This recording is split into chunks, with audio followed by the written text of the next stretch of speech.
Here is my larynx model. This is the cricocartilage anteriorly, laterally, and posteriorly. It is taller posteriorly. Here is the cricothyroid joint. It moves like this. Here is the thyroid cartilage. It has inferior cornu at the cricothyroid joint and superior cornus. Here is the hyoid bone and the epiglottis. Between the hyoid bone and the thyroid, there is a membrane. Posteriorly are the arytenoids. On top would be corniculate, but these are not shown in this model. From the top, you can also see the vocal folds, signified by rubber bands. Anteriorly, they attach to the inferior portion of the thyroid. Where the vocal folds come together, here is the anterior commissure. The space between them is the glottis. The vocal folds attach posteriorly to the vocal processes of the arytenoids here.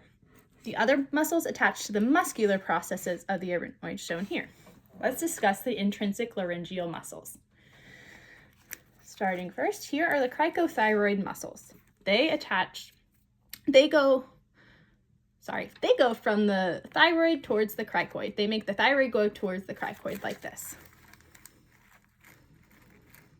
When they contract, you can also see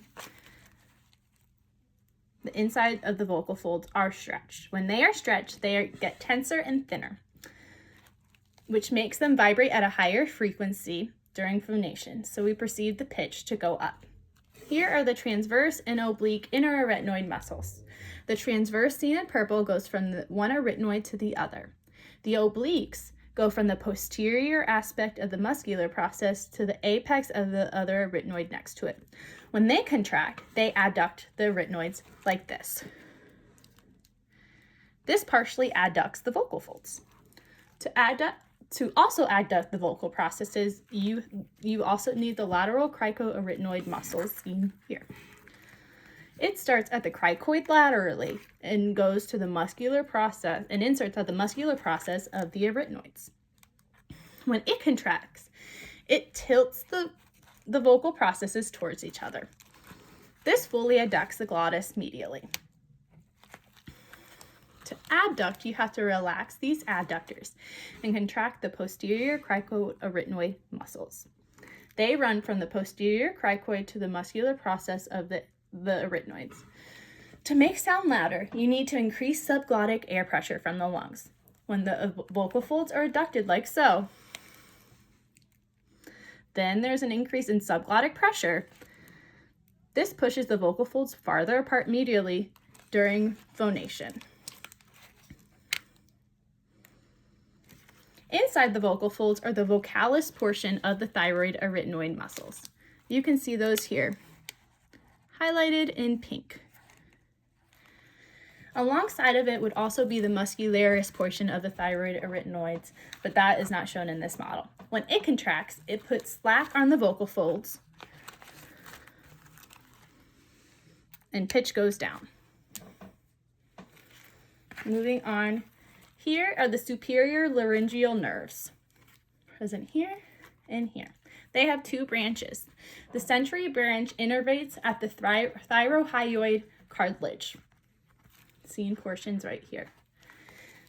The sensory portion provides information to all tissues above the vocal folds.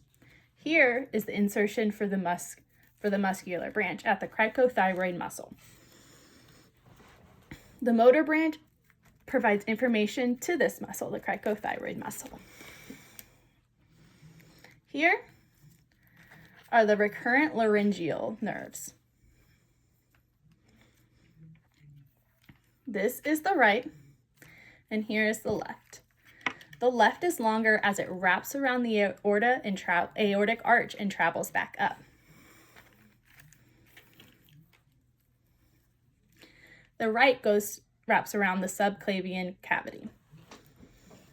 The RLN also has a sensory and a motor aspect. The sensory portion supplies sensory information to all tissues below the vocal folds, and the motor portion provides information to all intrinsic laryngeal muscles except for the cricothyroid muscle.